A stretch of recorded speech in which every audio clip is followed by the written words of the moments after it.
If you're after a posh small family hatchback, your choices are the new Audi A3, the Mercedes A-Class, the BMW 1 Series, and of course, the Volkswagen Golf. Today I'm going to find out which of these four cars is best. Ja, we have a very German contest. Boom, boom, German techno. Ja, we got Ingolstadt, Stuttgart, Munich, Wolfsburg. Sorry. Buying a new car? Head to carwow to get offers from the UK's top dealers. carwow.co.uk, the car buying comparison site. Right, let's kick off this group test by talking about the price. So the Volkswagen starts from just over £23,000, the BMW £25,000, the Mercedes just under £24,000, and the Audi just over £23,000. But that's the list price. What really matters is the price you'll actually pay at a dealer. So if you buy through carwow, you can save an average of almost £2,000 off the Volkswagen, £3,000 off the BMW, almost £4,000 off the Mercedes, and just over £1,000 off this Audi. Now I think you can see the benefit of using carwow if you're looking to buy a new car. So if you are, click on the pop-out banner up there to download our app. It's completely free. You can check reviews of all these cars and many more and see how much money we can save you. Or if you don't want to do that, you can just Google carwow and you can go straight there. If you're watching in Germany or Spain, we also have carwow Germany and Spain. So just Google carwow.de if you're German or carwow.es if you're Spanish. Audi always does a great job of redesigning its cars without overdoing it, but always ensuring they look smarter and more desirable than before. This rear part is actually inspired by the Sport Quattro, and you can see like the extended haunches. Though Audi's designers claim that this part was inspired by the Lamborghini Countach. I'm not really seeing that, are you? It's a bit like me saying that this video review has been inspired by the film Casablanca. Of all the gin joints in all the towns in all the world, she walks into mine.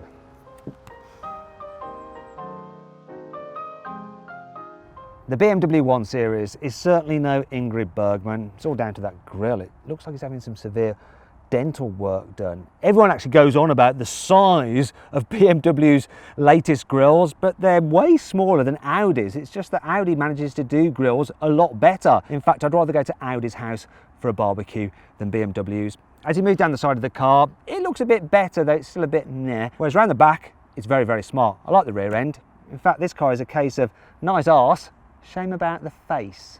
In contrast, the Mercedes A-Class's rear end is its least successful part, but it still looks good, although I'm not so keen on this, like the horribly fake exhaust, as exposed by the carwow stick of truth, and a fake diffuser like you'd get on a racing car, like this car needs downforce for going around town into the shops. Down the side it looks really sharp, really like the proportions and the creases. At the front, it's a big status symbol, isn't it? That huge Mercedes grille. And let's be honest, that's one of the reasons people will be buying this car. The Golf doesn't quite have the badge appeal of the other Germans, but you'd hardly call it a budget brand.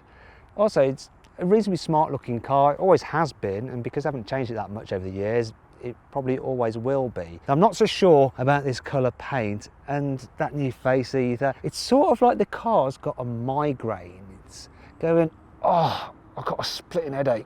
Get me the codeine, will ya? When you climb inside the Golf, you feel as though the codeine has started to take effect because everything's just calming. It's not too radical, yet it feels modern enough. Material quality is nice generally, yeah. So all the bits you're going to touch feel suitably solid and luxurious. Bits low down are cheaper, but that's to be expected. VW has actually got rid of a lot of the buttons. Most of the work is done through the screen. You can actually control climate temperature by swiping here, which is a bit odd rather than pressing a button. But if you want to do the fan speed, you do have to bring up the climate and then do it that way. There we go, which is a bit annoying when you're driving. As standard, every car gets this big screen. This is actually the upgraded one with the inbuilt satellite navigation and gesture controls and voice commands. To tell you the truth, you don't actually need it because it's 1,600 quid and the standard system is as big as that, and you're going to use Apple CarPlay and Android Auto anyway. As standard, you also get a digital driver's display, which is nice and clear. You can move through different views, very simple to do, and you can make the display a little bit bigger if you want to as well. All very simple, all very clear, all very Volkswagen. The Audi isn't quite so Audi though. You see, in the past there was a clear distinction in terms of interior quality of the A3 compared to the Golf, but now it's not really any better. In fact, some of the materials feel a little bit cheaper than they did in the old A3. Also, there's the design of the dash. I really like this part. It's very modern, cool, but there's a weird stitch in it, like someone slashed it and they had to repair it. Also, this part, the instruments, inspired by a Lamborghini Urus, and they just don't seem to fit with this part. It looks like the guy who designed this was working in a different location to the guy that designed this part, and they tried to do it all together over a Zoom call because of COVID, and it just came out a bit of a mess. As standard, you get two big screens, one central infotainment system and one digital driver's display. The main infotainment system is pretty easy to use, though the graphics are dark. You do get satellite navigation and all that kind of stuff, but obviously you're just going to use your mobile phone, aren't you? The digital driver's display is really nice.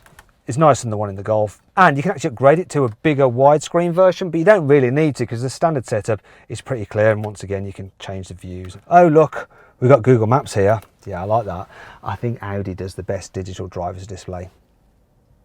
The BMW 1 Series is the only car here that doesn't get a fully digital driver's display as standard. You get part digital dials. This one has the upgraded system, which isn't that great either. The display is dark. I'm not a fan of the layout of the dials, and it just doesn't show as much information as in the other cars. If you get the upgraded digital driver's display, it comes as part of a pack with an upgraded infotainment screen. So normally you have a slightly smaller screen. This is the bigger one, all singing, all dancing, and it's pretty lovely. Nice and easy to use, and you can control it. Touchscreen, swivel wheel, voice commands, gesture controls. For some reason it doesn't understand that one, and it should. The rest of the cabin is really nice. I think the design is better than the Audis and the VWs, and the quality is slightly better as well. So squidginess extends all the way down here. I think overall the 1 Series has the highest quality materials here on the inside. Inside the A-Class, there are a few bits and pieces which feel a bit cheap that you wouldn't find in the BMW, such as here. Yeah, and that's a little bit wobbly and that's scratchy. But other than that, this car blows the other three into the weeds for interior design. I mean, look at it. It's just so much cooler. It's dominated by these screens. Though be warned, cars lower down the range have slightly smaller screens, so you have to upgrade to get the full widescreen effect, but it's well worth the extra cash. The infotainment system itself is the best here as well. So like the BMW, you can control it with a touchpad, you can swipe and stuff like that. There's voice commands, but the layout is just easier to use than the BMW. The graphics are clearer as well. The digital dials are really nice, and you can change the view of those and the look of them as well. The Audi is a bit better in the way that it will show full widescreen mapping. This won't, but it's still very good. It's close. Another thing I like about the A-Class is the way Mercedes put the gear selector on the steering column. It's just so much easier to use than having to go down here. Now, all the other cars do have quite small gear selectors if you have them in automatic mode, but that system is just way better. Everyone should do that. The only annoying thing is that because this main screen is so widescreen, when you use Android Auto or Apple CarPlay, they don't fill the screen and it looks a bit naff. Bugger. All of these cars are supposed to be able to cope with family life, and here in the back the A-Class has enough room. I'm just over 5'10", and look, I'm fine for headroom, plenty of knee room. Even people over 6 foot will be fine. If you need to carry 3 in the back at once, it's a little bit of a squeeze. This central seat is quite firm, so it's not the most comfortable for the person in the middle, but the people either side can just about cope. In terms of carrying child seats, well, the door isn't that big, so it's a bit of a fiddle to get the baby seat in, but because there's plenty of space between the back seats and the front seat, you don't have to move the front seat too far forward if you're trying to carry one of those bulky rear-facing seats, and the ISOFIX anchor points are really easy to get to. It's surprisingly spacious actually back here. Mercedes have done a good job, apart from this. The way they designed that looks like a face, like sort of always looking at you, weirding you out. Yeah. The rear seats of the A3 feel a little bit tighter, not by much, but you do notice it ever so slightly. Doesn't help with these seats, just like the Mercedes, they're integrated headrest design, but they're just a little bit wider, so it's harder to see out the front, which kids won't like. Adults will be fine in terms of knee and headroom just about, though those over 6 foot are going to notice that the roof curves in at the top, so you end up brushing your head across it if you're lucky enough to be over 6 foot. Obviously I'm not. If you need to carry 3 people in the back at once, it's actually all right for the person in the middle seat because it's a comfy chair, though it is quite cramped for shoulder room, and yet again the people on the outer side are pushed outwards and their heads really just touch that, so it's not great for the outer 2 passengers. This is the worst car of the 4 for carrying 3 people in the back at once in, though to be fair, none of them are that great. It's also the hardest to fit a big bulky rear facing child seat in as well, once again because of that sloping roof line makes it hard to manoeuvre it into place, and then you do have to push this front seat quite a way forward to make it fit. There's another thing that annoys me as well. Audi A3 is supposed to be premium. Here in the back, horrible scratchy plastics up here. What's going on there? Now you would expect to find some scratchy plastics in the back of the Golf because after all Volkswagen isn't technically a premium brand, and indeed you do get some.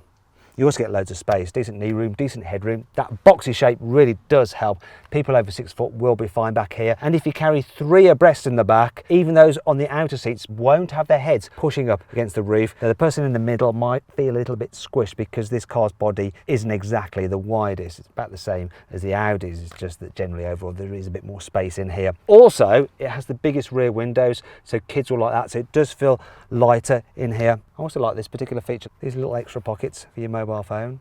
Yeah, that's good. Now, if you want to carry child seats, this is the best car for it. That square shape again and the wide door openings makes it easy to manoeuvre a seat in and slot it into place. Finally, we come to the back seats of the BMW, and look, we've got soft touch materials on the door top. As should be the case from a BMW. Mercedes has that feature as well. It's weird that the Audi doesn't. Can accept it on the Golf. Anyway, let's move on to space. It's fine back here. Though, this part of the roof does slope quite a bit, so people over 6 foot might end up rubbing their head against that. That's a bit of a problem when you've got 3 in the back at once, because then the outer people are pushed out and they will be rubbing their head against that, which is a bit of a shame because the middle seat is actually quite comfy because the car's body is reasonably wide enough. When it comes to fitting a child seat in the back here, that sloping roof line does get in the way yet again because it's hard to like manoeuvre the seat in, but once you've got it in, it's relatively easy to fit. So overall, I actually think that the Golf is the best in the back, then the Mercedes, then this BMW, and then the Audi A3, though it is really quite close between all 4. When it comes to carrying people's things rather than just people, the BMW actually does pretty well. The old car wasn't that great, but this is much better. It has a boot capacity of 380 litres. Now with the boot in this configuration, you can fit 5 carry-on size suitcases in it, but if you want to carry 1 more, you can do, but then you've got a deeper boot well, and then you can cram 1 more in. The functionality on the boot is all right. One slight problem is you don't have a ski hatch or through loading, which is a bit annoying. I'm just going to fold down the rear seats. See if they lie flat. Hopefully they will, and indeed they do. Look, well done BMW, it's better than before. Just like the 1 Series, the A3 has a boot capacity of 380 litres. It's as though the Germans are benchmarking their cars against one another. The only difference is that you can only fit 5 items of carry-on luggage in this car. I don't know what they did with the space, just didn't manage it as well as BMW. I like this though, look. The adjustable boot floor, so then you've hardly got a load lift, and what you didn't have on the BMW, through loading, which is handy, and when you fold the seats down they do lie completely flat. So the Audi is redeeming itself here. Good job. The Mercedes A-Class has the smallest boot on paper at 371 litres, but actually it is the most usable space. You can easily fit 6 carry-on luggage cases in there. It lacks a bit of functionality because you don't have an adjustable boot floor. Instead, you do have a bit of storage space under here, but you can't alter the height of this at all. Does mean you have a bit of a low lift, but I can't complain because as standard you get a fold-down middle seat for through loading, whereas on the Audi you only get it from sport trim and above. And when you fold down the rear seats in the back of the Mercedes, yes, they lie pretty flat. There's not much in it between these cars, but there is one more to check.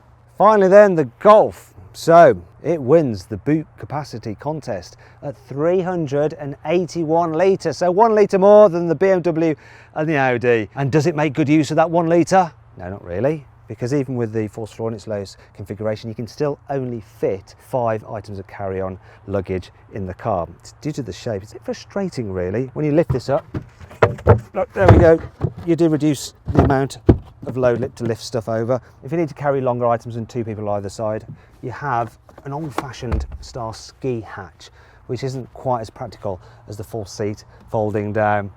If you fold down all the seats, then you get a fairly flat load floor. The total capacity, 1,237 litres. In the Audi A3, it's 1,200 litres, same as in the BMW, and the Mercedes has 1,210 litres, so it's all much of a muchness. So if I think I was going for one based on its boot space, I'll probably just give it to the Mercedes because it's actually a very usable space. Now that's not going to be the main reason you're buying one of these cars. So let's move on to driving, as that is more important. Let's start off by driving the Volkswagen Golf. This car is a really good all-rounder. It's very, very comfy, it's relaxing. It's not exceptional in any way, shape or form. It's just extremely competent. It goes about its business in a very Golf-like way. So this engine is actually pretty economical. I'm averaging just under 47 miles per gallon out of it. This 1.5 litre petrol is quite nice. The only problem is when you want to suddenly overtake, you floor the throttle and it can start to shriek a bit as you're going a bit quicker. And sometimes if you're in the wrong gear and you've got a manual car, you can find yourself in a bit of a flat spot before the power picks up and then you're left floundering at junctions. Other than that though, there's very little to complain about with this car. It'll do it all for you. Motorway, town and a twisty road, because it'll grip onto the road better than you imagine, though it does lean quite a bit in the bends. But that's fine. It's Golf-like. Jumping out of the Volkswagen and into the Audi, everything feels precisely 1% better. Obviously, Volkswagen owns Audi, so the chassis is the same, the engine and gearboxes are the same. It's all pretty much the same, but there's just a little bit of extra Audi polish on this car. Being the S-Line, you get lowered stiffened sport suspension. Now you might think that would ruin the comfort, but it doesn't. It actually makes the car feel a little bit more taut without jarring you over bumps. So I think it's a really, really nice addition. I would definitely go for the S-Line version of this car as it looks better. Same engine as the Golf. Yeah, I'm getting 44 miles per gallon out of this one. This is the manual rather than the automatic, which is what the Golf is. I would definitely have the automatic.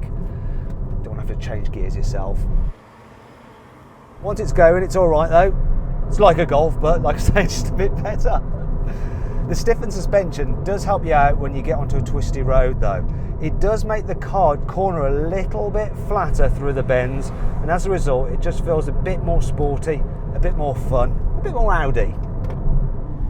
Now we come to the BMW 1 Series, and yet again there's another noticeable step up in sportiness. It actually starts with the seating position. It just feels a little bit more racy. The car actually feels a touch bigger. Also, you've got the M Sport suspension on this car, which lowers it, stiffens it, looks good, but it does make it quite firm over bumps. You really do notice them compared to the Audi. You also get a bit more tyre noise as well when you're going quickly compared to the other two cars. This one's got the 1.5 litre 3-cylinder turbo petrol engine, and it's not as smooth as the 1.5s in the Volkswagen and the Audi. When you put your foot down, this automatic gearbox takes a little while to respond, and then it's going, and it's all right. Yeah, that's fine. In terms of economy, 37 miles per gallon. Where this car does stand out though is the handling. It's noticeably sharper than the other two cars. It just stays dead flat in the bends, and the steering's really responsive, though it sort of feels a little bit disconnected to the road, which is a bit disappointing. Still, overall, I think this is the car you want if you want the sportiest driving experience. If your commute to work takes in some twisty roads, you'll like a 1 Series. Finally then, we come to the Mercedes A-Class, and this is quite interesting because it sort of bridges the gap in terms of how it drives between the Audi A3 and the BMW 1 Series. It's not quite as sporty as the BMW, but it feels sharper to drive and more fun than the Audi. I think it's got the best steering out of all the cars, and it really lets you know exactly how much grip the front wheels have got. The engine in this car is my favourite as well. It's only 1.3, but it's got just a bit more pulling power than the other engines. Also the gearbox, this automatic dual clutch gearbox is very responsive. It's also quite smooth at changing gear when you're just pottering around. This car's suspension deals nicely with bumps. Overall, this is a really good compromise between comfort and fun. And that's kind of what you want in a car this size. You want it to be as sporty to drive as it is to look at. You don't want it driving you crazy by being too uncomfortable. As for the economy, that's all right. It's not quite as good as the Volkswagen or the Audi, but it's slightly better than the BMW.